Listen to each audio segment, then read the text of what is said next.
Deputados visitam o Hospital Filantrópico de Concórdia para ouvir demandas da instituição. A audiência pública discute saneamento básico na capital. A Assembleia instala frente parlamentar de combate ao Aedes aegypti. E ainda a aprovação do projeto que permite ao governo estadual não assinar o aditivo da dívida de Santa Catarina com a União. Agora no Notícias da Semana.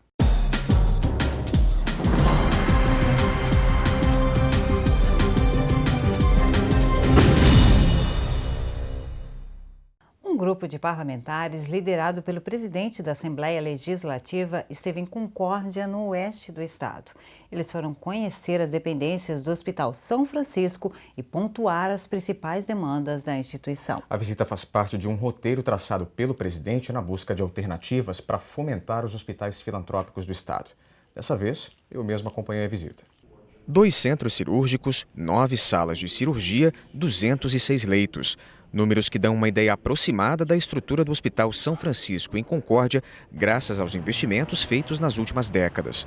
O hospital atende a alta complexidade em áreas como cardiologia, neurologia e cirurgia geral, mas o carro-chefe é a ortopedia, especialidade em que a instituição se tornou referência para a região.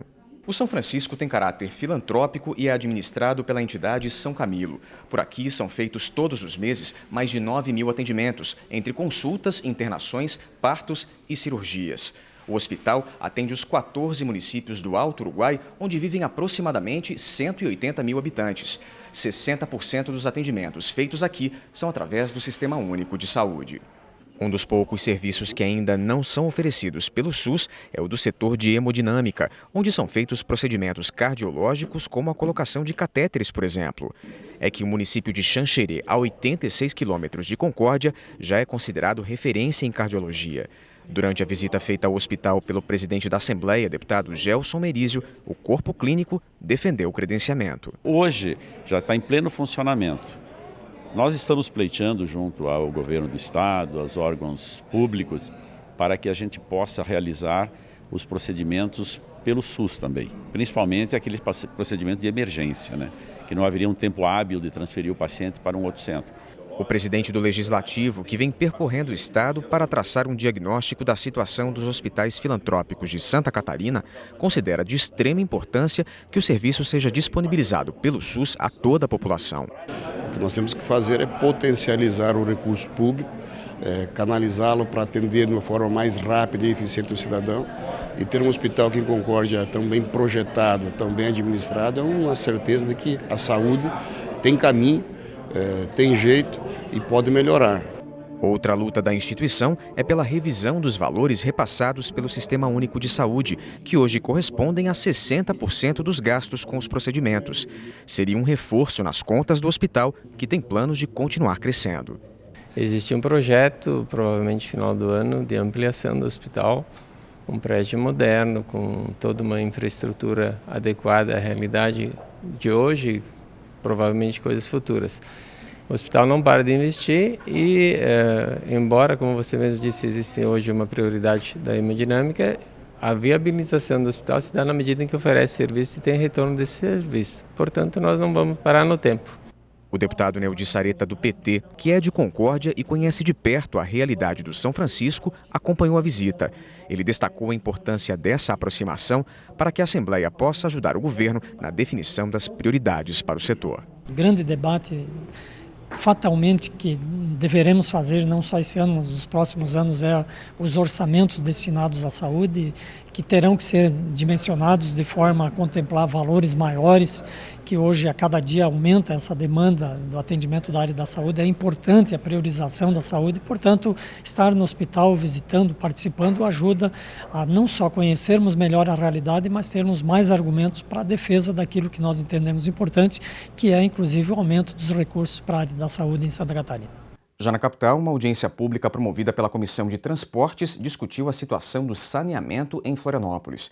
O debate teve ampla participação da comunidade, como conta o repórter Tiago Toscani.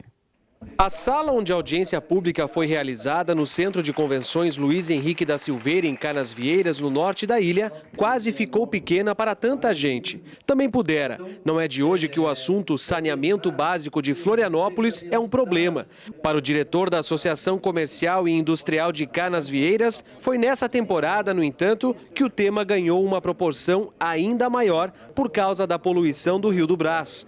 Fato que, segundo ele, prejudicou turistas, moradores e comerciantes locais. Todo esse comentário, todas essas notícias, inclusive internacional, vieram realmente a manchar muito a imagem de Florianópolis como um todo. Mas Canasvieiras acabou sendo o foco central do negócio. Então realmente o comércio sentiu uma queda no movimento, apesar de os turistas estarem morando aqui, hospedados aqui na região, mas eles saíam daqui e iam para outra praia, o que acabou impactando muito no comércio, diminuiu o movimento, principalmente no movimento de praia, dos comércios de praia mesmo. Para os presentes, a expectativa da audiência pública não era apenas por causa da discussão, mas sim a busca de respostas e de soluções para o problema. A gente espera que dessa vez possa acontecer pelo menos algumas ações que venham a resolver pelo menos esse problema de balneabilidade, né? Que se faça um trabalho aí nas redes pluviais, em ligações clandestinas, que se limpe os rios, as valas, que um trabalho fácil, né? Que não precisa esperar 2023, não sei o quê, é coisa para amanhã e começar a fazer que certamente daqui a 1, 2, 3 meses a gente já vai sentir uma diferença. A Casan enviou 4 representantes para a audiência. Cada um deles falou de uma área específica da companhia, que é a responsável pelo abastecimento de água e saneamento básico de Santa Catarina. No telão, foram apresentados dados sobre o esgoto na capital e no interior, além de números com os principais investimentos da empresa. Segundo o gerente de construção, a Casan vai investir pesado nos próximos anos. Tudo para que o estado saia da 18ª posição no ranking nacional de cobertura de esgoto. Em Florianópolis serão mais de 300 milhões de reais. E são 7 obras programadas, das quais 2 já estão em andamento. E as outras serão concluídas ano que vem e já até o final de 2018. A audiência pública contou ainda com a participação do deputado estadual do PMDB, Jean Loureiro, da Fundação do Meio Ambiente, a Fátima, de vereadores e lideranças comunitárias, não só de Canasvieiras, mas de toda a capital. Para o deputado estadual do PP, João Amin, que é presidente da Comissão de Transportes e Desenvolvimento Urbano, o assunto é amplo e não deve ser deixado de lado apenas porque a temporada está no final. Ainda segundo João Amin, essa discussão não vai se limitar apenas à capital. Não foi só Florianópolis afetada com o aumento dos pontos impróprios, com a falta de balneabilidade. Porto Belo, Balneário Camboriú e toda a cidade que a gente vê que precisa dessa atenção da Assembleia, não vai faltar por parte da Comissão de Transporte e Desenvolvimento Urbano essa atenção. Também na semana que passou, a Assembleia Legislativa instalou uma nova frente parlamentar. O colegiado vai trabalhar no combate ao Aedes aegypti. Os autores da proposta conseguiram quase 4 vezes mais assinaturas do que o número exigido pelo regimento interno do Legislativo. A ideia partiu dos deputados, que são médicos, capitaneados pelo deputado Antônio Aguiar, do PMDB. 15 deputados fazem parte da frente. Para debater o assunto, foi convocada a equipe da Diretoria de Vigilância Epidemiológica, DIV, com os últimos dados divulgados pelo órgão. O boletim apresenta dados referentes a dengue, zika e chikungunya, referentes ao período de 1º de janeiro a 27 de fevereiro. Foram confirmados até agora 726 casos. Destes, 626 foram transmitidos dentro do estado, 90 importados e 48 estão aguardando testes laboratoriais. Pinhalzinho é o município que mais preocupa, porque apresenta o maior número de casos dentro de Santa Catarina, 501 no total.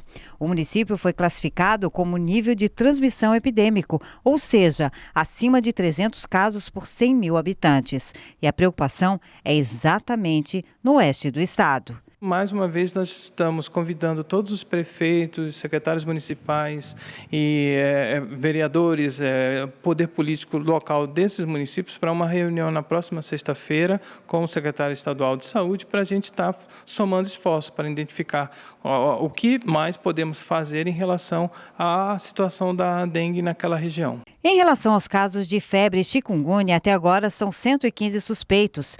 Todos permanecem em investigação. Ainda, segundo a DIV, foram confirmados 9 casos de Zika vírus, todos importados de outros estados. 28 municípios infestados pelo Aedes aegypti implantaram uma sala de situação municipal. Os números divulgados pela DIV preocupam, por isso várias ações estão sendo realizadas em pontos estratégicos, como borracharias, terrenos, depósitos de carros e cemitérios. A dengue não é um problema de saúde, só de saúde. Ele reflete na saúde, mas ele envolve toda a comunidade, a população, os poderes. Por isso é fundamental a participação de todos, desde a população, observando seus quintais, eliminando qualquer tipo de recipiente que possa servir de foco criador. Os municípios, os gestores municipais têm que agir de forma mais efetiva, incentivando o estabelecimento de equipes de controle de endemia e o poder local, a mídia toda tem o seu papel para influenciar e ajustar a que essas medidas sejam realmente efetivas. Os deputados da frente acompanharam atentamente os números apresentados pelo órgão, fizeram questionamentos e se comprometeram a ajudar nas ações de combate ao mosquito. Nós vamos chamar os prefeitos dos 30 municípios que são mais infestados hoje pelo Aedes aegypti, para dar as suas explicações. Por que em seus municípios não houve ações importantes para que se evitasse a epidemia, né? Como é o caso de Pinhalzinho, uma epidemia, mais de 500 casos. Então nós temos que, o gestor público tem que estar atento, é responsabilidade do gestor público e nós queremos cobrar essa responsabilidade. E veja ainda hoje, a Comissão de Constituição e Justiça aprova projeto que dá mais segurança aos motoristas na hora de abastecer o carro. No plenário da Assembleia, deputados dão sinal verde para o projeto que muda as regras para a contratação de professores ACTs. Em instantes, aqui no Notícias da Semana.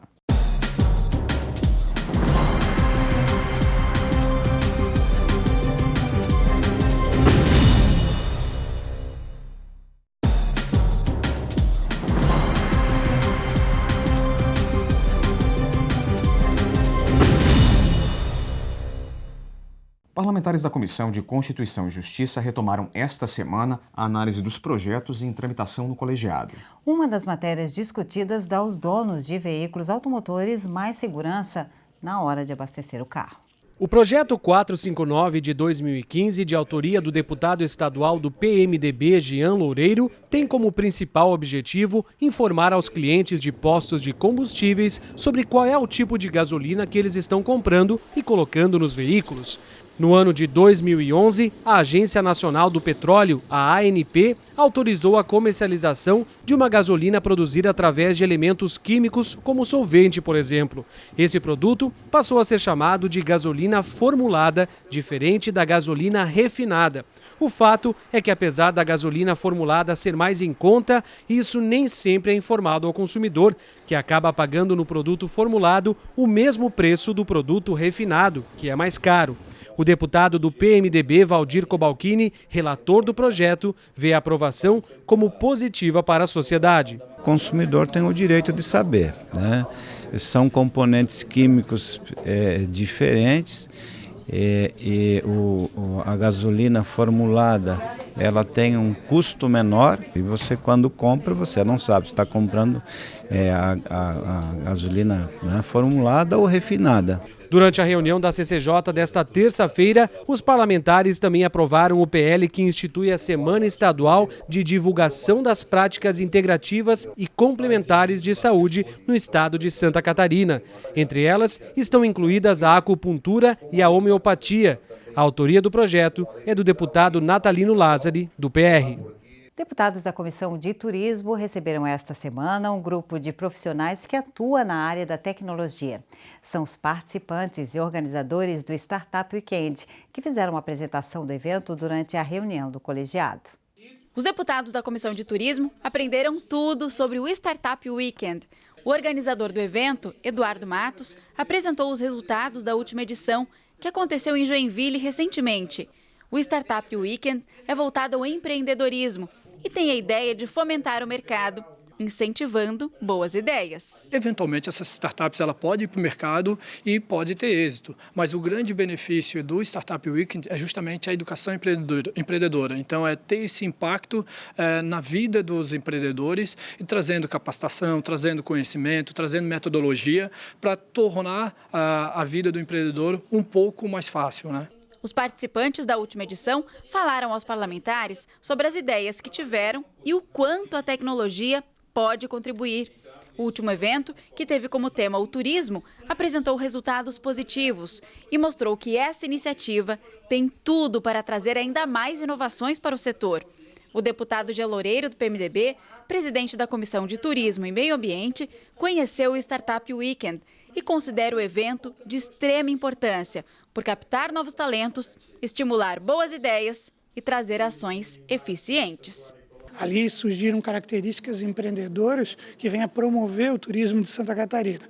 Nesse sentido, nosso papel é estimular. Foi uma experiência positiva que traz uma educação empreendedora e qualifica mais o nosso turismo. Além disso, os parlamentares fizeram deliberações. A Lei do Código Estadual do Meio Ambiente ganhou um novo parágrafo. O dispositivo acrescentado à redação determina a prorrogação automática de licenças ambientais a empresas que possuem a certificação ISO 14001. O deputado Jean Loureiro, do PMDB, autor da matéria, explicou que a alteração na lei trará mais agilidade e eficiência. Se a pessoa já tem todas as exigências da licença e muito mais que a certificação exige, não há necessidade de manter a burocracia, disponibilizar os técnicos para vistoriar, já que a própria auditoria já faz isso. Então, quem tem a licença, a certificação ambiental, pode ter a sua licença prorrogada. Quem também se reuniu esta semana foram os deputados da Comissão de Defesa da Criança e do Adolescente. Eles apresentaram um plano de ações a serem executadas durante o ano. Foi durante a primeira reunião ordinária do colegiado este ano, como conta a repórter Ariane Dorigatti. Durante a reunião ordinária da Comissão de Defesa da Criança e do Adolescente, o presidente deputado Dr. Vicente, do PSDB, apresentou os requerimentos e ofícios aprovados para a realização de diversos eventos. Entre eles, a capacitação de conselheiros tutelares recém-empossados.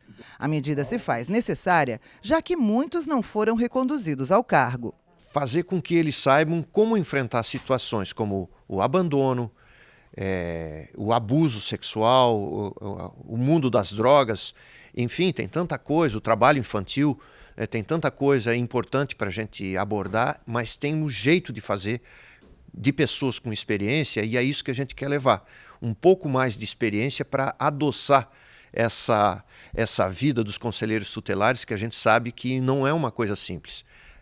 Eles lidam com situação grave. É cadeia, é droga, é abuso. Então, é esse tipo de facilitação que a gente quer levar enquanto comissão da Assembleia e fazer com que esse dinheiro público seja bem gasto e bem empregado. A crise no sistema socioeducativo em Santa Catarina também entrou na pauta da comissão. Uma audiência pública deve debater o tema para pedir uma atenção maior do governo do estado. Nós temos que fazer com que essas instituições funcionem em pleno vapor, ou pelo menos muito melhor do que elas funcionam hoje.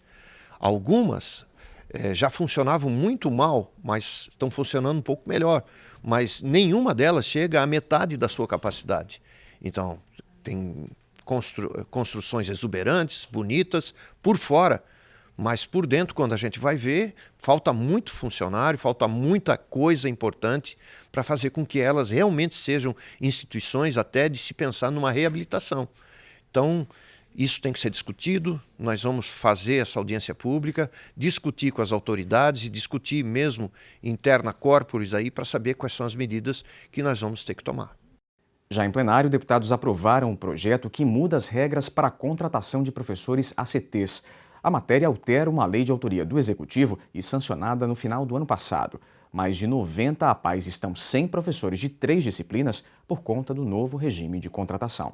Santa Catarina tem 235 unidades da APAE. Deste total, 92 estão sem aulas de artes, educação física e informática educativa. Disciplinas que exigem carga horária menor e foram prejudicadas pela lei aprovada no final do ano passado, que muda as regras para a contratação de professores ACTs, aqueles que são admitidos em caráter temporário. Até o ano passado, os profissionais que davam as disciplinas complementares podiam ser contratados por 10, 20, 30 ou 40 horas semanais. A nova lei extinguiu os regimes de 10 e 30 horas, impedindo a contratação pela Fundação Catarinense de Educação Especial de 250 professores, o que atingiu 40% das APAEs, principalmente as de municípios menores que precisam de poucas aulas por semana. Em São José, onde a APAE é maior, ainda foi possível contratar alguns professores de artes e educação física. Mesmo assim, em número insuficiente e só para março, depois de resolvido um impasse inicial que durou 15 dias.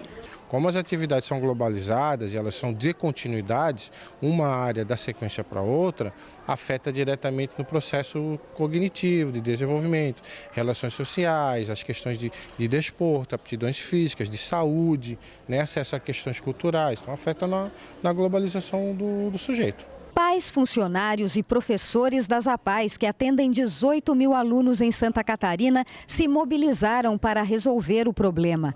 Aqui na Assembleia Legislativa, a Comissão de Defesa dos Direitos da Pessoa com Deficiência liderou as negociações com o governo do estado para promover as mudanças necessárias na lei. Nesta quarta-feira, um projeto apresentado pelo presidente da comissão, deputado José Ney Ascari, do PSD, passou por 3 comissões e em seguida foi a plenário para corrigir o equívoco. A matéria foi aprovada pelos parlamentares. O objetivo é permitir a contratação imediata dos professores necessários para atendimento de todas as APAEs do estado. A nossa expectativa é de que o governo sancione isso imediatamente. O governador entende, tenho certeza, da importância desta matéria e, com isso, nós todos estamos entregando para a sociedade uma solução de um problema que preocupava um segmento importante de Santa Catarina. O presidente da Federação Catarinense das APAEs, Júlio César de Aguiar, acompanhou de perto todo o processo.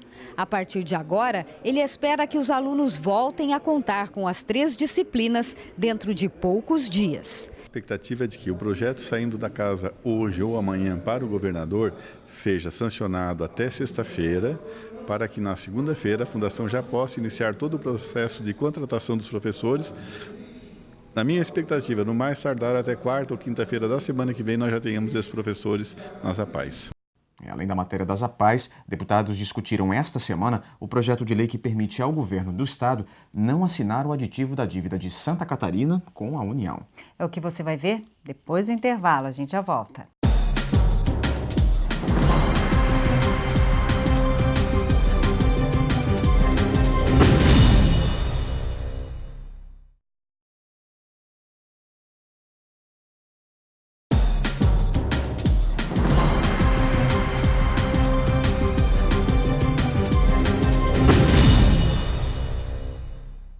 Deputados aprovaram esta semana o projeto de lei que permite ao governo estadual não assinar o aditivo da dívida de Santa Catarina com a União. A proposta foi protocolada na última segunda-feira pelo presidente da Casa, o deputado Gelson Merizio. A aprovação da matéria faz parte do esforço do estado de buscar junto ao governo federal a revisão do montante devido.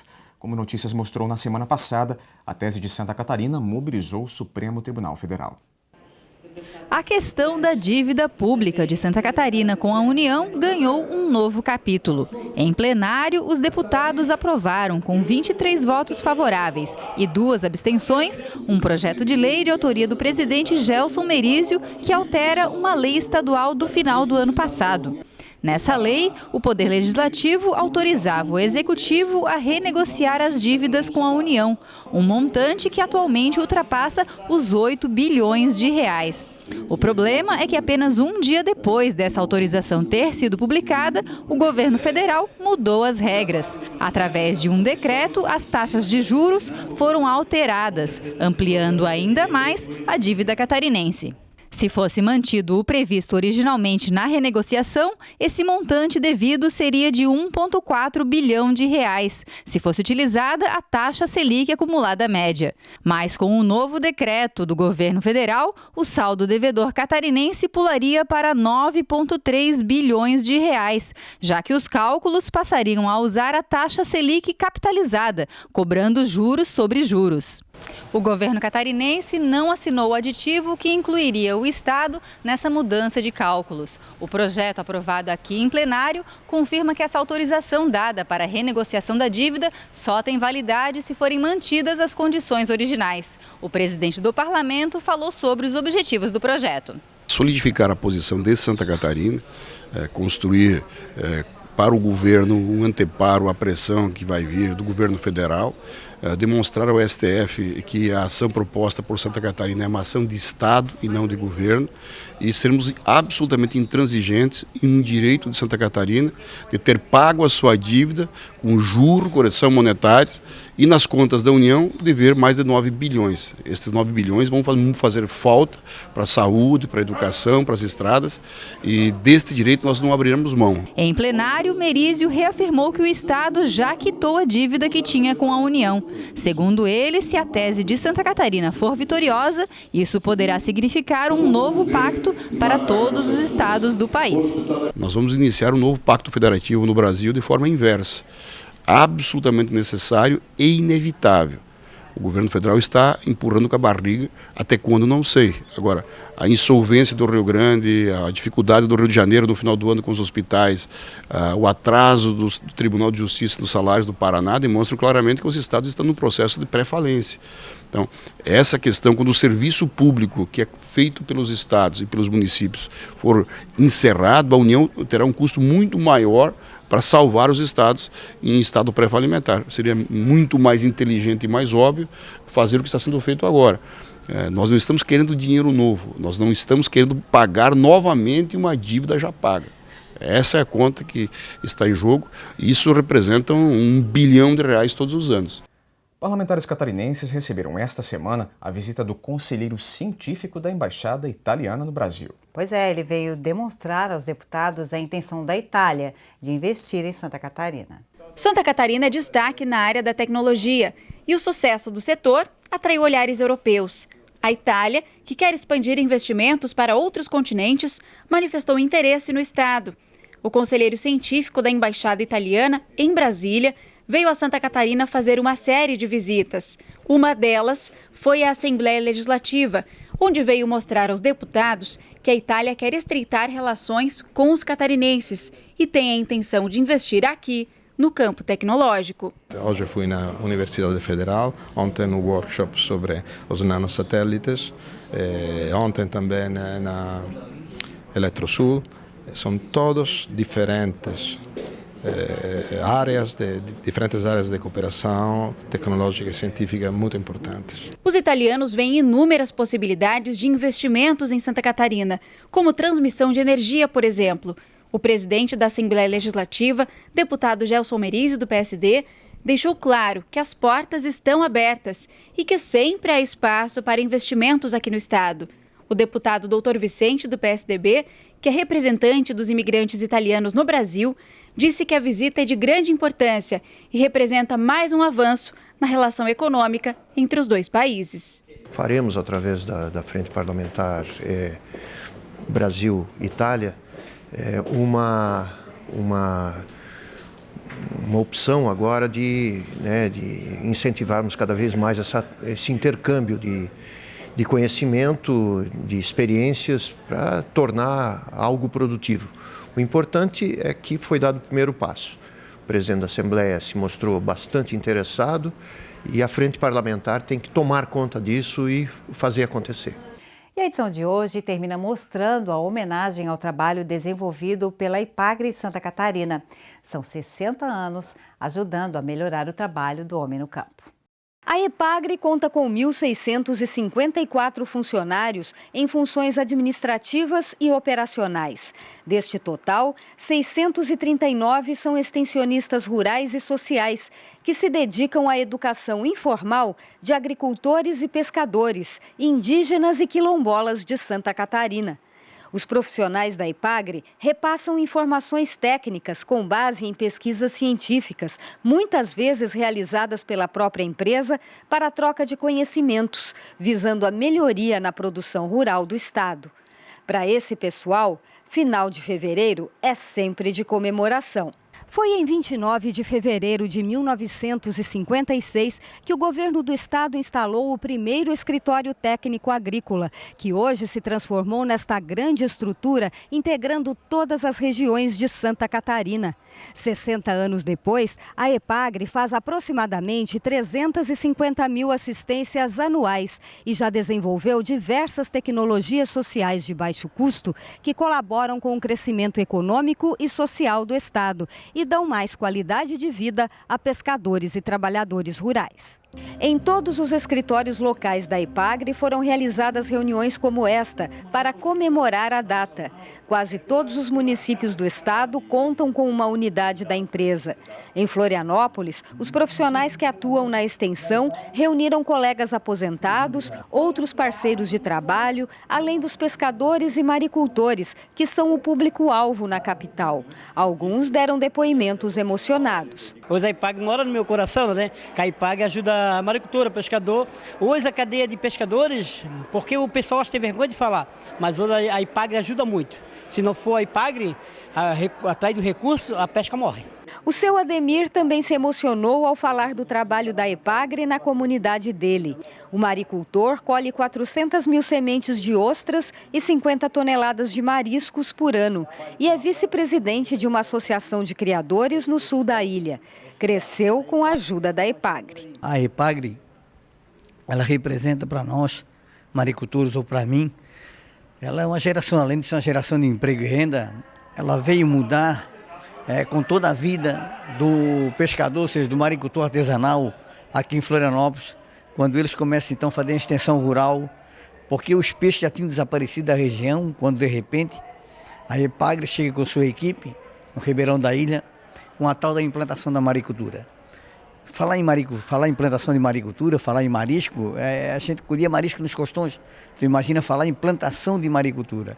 Então isso foi emocionante porque foi um sonho que naquela época acabou tornando-se em realidade. Cada região tem uma atividade rural específica. Os extensionistas da EPAGRE estão presentes em todas elas. O diretor de Extensão Rural e Pesqueira aproveitou as comemorações para falar da importância deste trabalho para a economia catarinense. Temos um trabalho forte em todas as áreas da agroindústria, né, no estado. Começamos com suínos e aves, hoje está com a agroindústria no estado. Né, e tem a pesquisa está com a Embrapa, mas nós continuamos ainda muito forte na área de olericultura, muito forte na área de fruticultura, na área da pecuária de leite, na maricultura e na aquicultura do estado de Santa Catarina. Por hoje é só, o Notícias vai ficando por aqui. A gente se vê semana que vem, no mesmo horário. Até lá. Até.